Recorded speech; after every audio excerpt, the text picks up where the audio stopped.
I can't believe it's already been 12 weeks on Tirzepatide, and I have some incredible results to share, but also a few setbacks I didn't expect.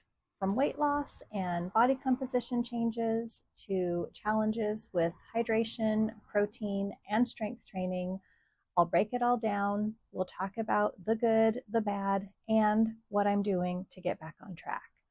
So let's find out how Tirzepatide really works for menopause weight loss.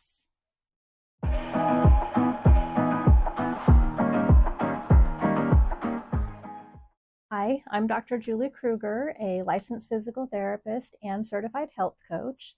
And like so many women in menopause, I've struggled with stubborn weight gain despite doing everything right. If that sounds familiar, you're in the right place.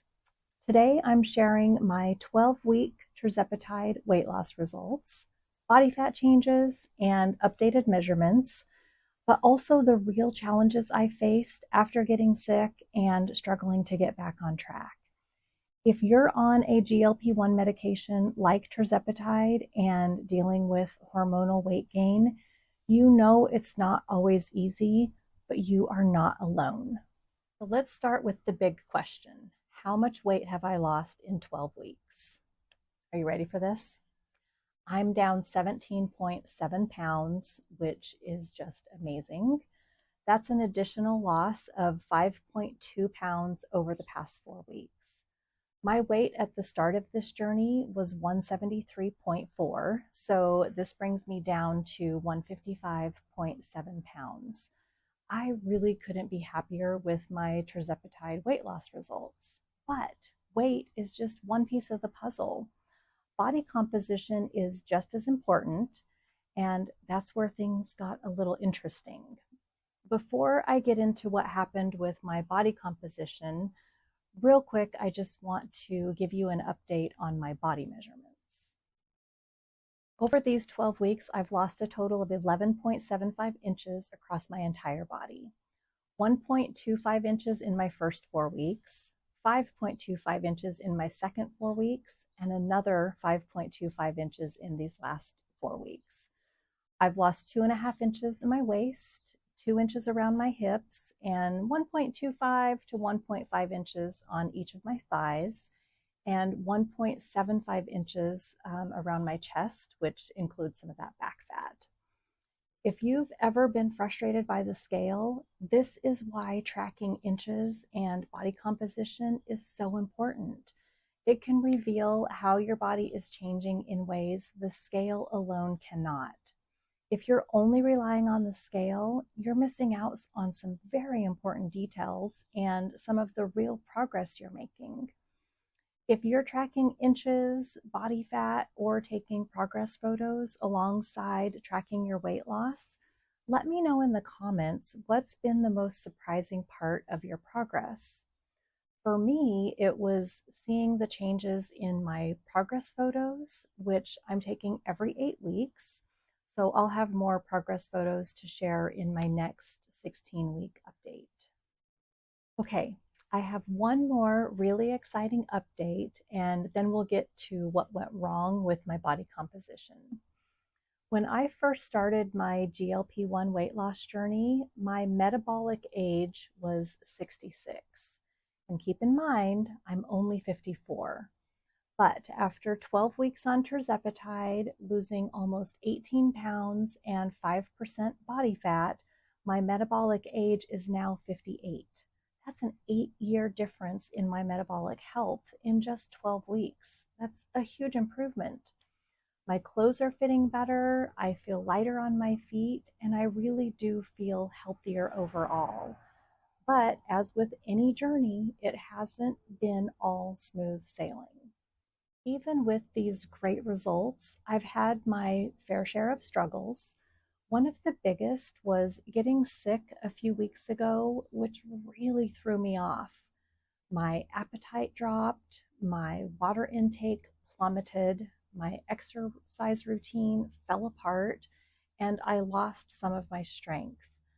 My goal all along has been to maintain as much of my lean muscle as possible, preferably within 1 to 2 pounds of where I started. And I was doing really well, but not surprisingly, I did lose some lean muscle over the past few weeks. So overall, I've now lost 1.6 pounds of lean muscle, where before my lean muscle was up a little bit by 0.6 pounds.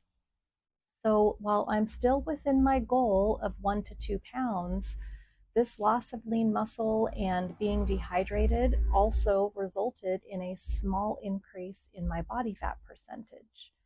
At the end of week 8, I had lost 5.3% body fat, and now I'm at 5.1%. So again, none of this is totally unexpected after being really sick and taking several weeks to fully recover from that illness, but it's still not the direction I want to be heading. And I want to be very clear that this drop in lean muscle did not have anything to do with Tirzepatide being a bad medication. It had everything to do with me not being able to stay on track with my health habits while I was sick. And I'll be honest, it's been harder than I expected to reset and get back into a solid routine. But instead of beating myself up, I just had to take a step back and start focusing on some small wins. Rehydrating. I'm back on track with my hydration and meeting my target of 80 ounces a day on most days now. One thing that really helped me was adding some flavored electrolytes and drink mixes to my water. I generally prefer just plain water, but for some reason I was just struggling to get it in. I use Liquid IV for my electrolytes and True Citrus flavored drink mixes if I just want something other than plain water. They're both made with simple, clean ingredients and are sweetened with pure cane sugar or stevia leaf extract. So no artificial sweeteners, which I try to avoid. So if you're struggling to get your water in, I'll put links for both of those in the description below if you want to give either of them a try. Getting my steps in. I was really missing my walks, but the lingering cough and the cold weather were not a great match. Once the cough cleared up, it was fairly easy to get back to my walking routine. My body and mind were craving that movement and all the benefits that come with it. In fact, I just made a video about all the benefits of walking for menopause and weight loss with some of my best walking tips. So you'll have to check that out if you haven't already. I'll put a link to that video here and in the description below. Slowly increasing my protein intake. My energy and appetite have gradually returned to normal after being sick. I'm still not back to where I need to be with my protein intake, but I'm getting there. Finally, having some energy to cook meals after work again is definitely helping. Strengthening. I'm still not back in sync with my strengthening routine, but I'm giving myself a little bit of grace, knowing it will fall back into place along with everything else. I've had some requests to share my strengthening routine, and I'm going to do that in my next video. The timing of this will be perfect since I'm working to get back on track with that anyway.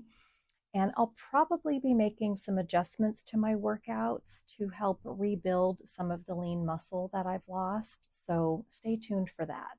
And just know, if you've ever fallen off track and had a hard time getting back on track, you are not alone.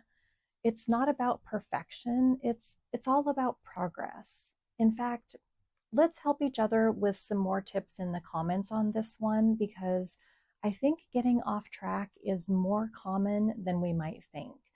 So if you've ever struggled with getting back into your routine after being sick or being gone on vacation or any other life challenge, what helped you bounce back? Your tip just might help someone else who is struggling right now. I've also made some adjustments to my Tirzepatide dosage. In week 8, I was still at 20 units of tirzepatide.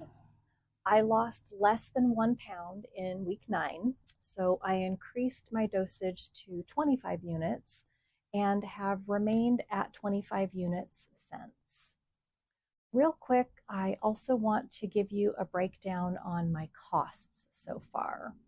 My first 200 unit vial of tirzepatide lasted 11 weeks, which means the $395 vial ended up costing me about $36 per week, plus the $80 monthly program fee for my naturopath to monitor my progress and continue to prescribe my compounded tirzepatide.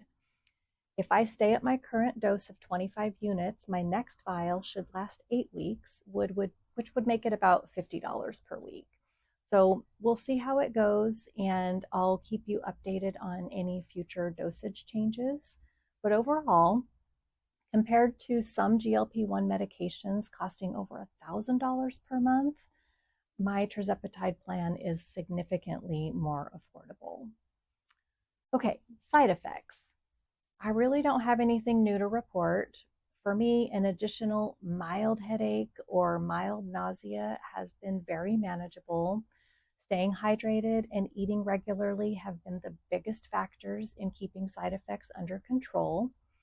As my body has adjusted to the tirzepatide, I've also been able to decrease the amount of magnesium citrate I'm taking from 600 milligrams a day to 450 milligrams a day. Overall, I'm just feeling really good. If you're on a GLP-1 medication like tirzepatide, let me know in the comments what side effects have you experienced and how are you managing them. I'd love to hear what's been working for you. Looking ahead, my goals are pretty clear. I'll be focusing on keeping up with my hydration and my walks, dialing in my protein intake, and slowly building my strength and muscle back. Menopause weight loss isn't always easy. Reaching your goals takes effort, and setbacks are part of the journey. What matters most is how we recover and move forward. If you're on your own GLP-1 weight loss journey or struggling with menopause weight gain and you're looking for more inspiration, stick around because I'm not done yet. I still have more work to do, and I'll be sharing my progress with you every step of the way, including more helpful tips and some real talk about the ups and downs of it all. If this video helped you, hit that like button. It really helps more women find this information. And if you're curious about what happens in the next 4 weeks, including my 16-week tirzepatide results and more side-by-side progress photos, make sure to subscribe and turn on notifications so you don't miss it. And now I'd love to hear from you. What's been your biggest challenge with weight loss in menopause? Let's continue to support each other on this journey to better health. And thank you so much for watching. I will see you in the next video.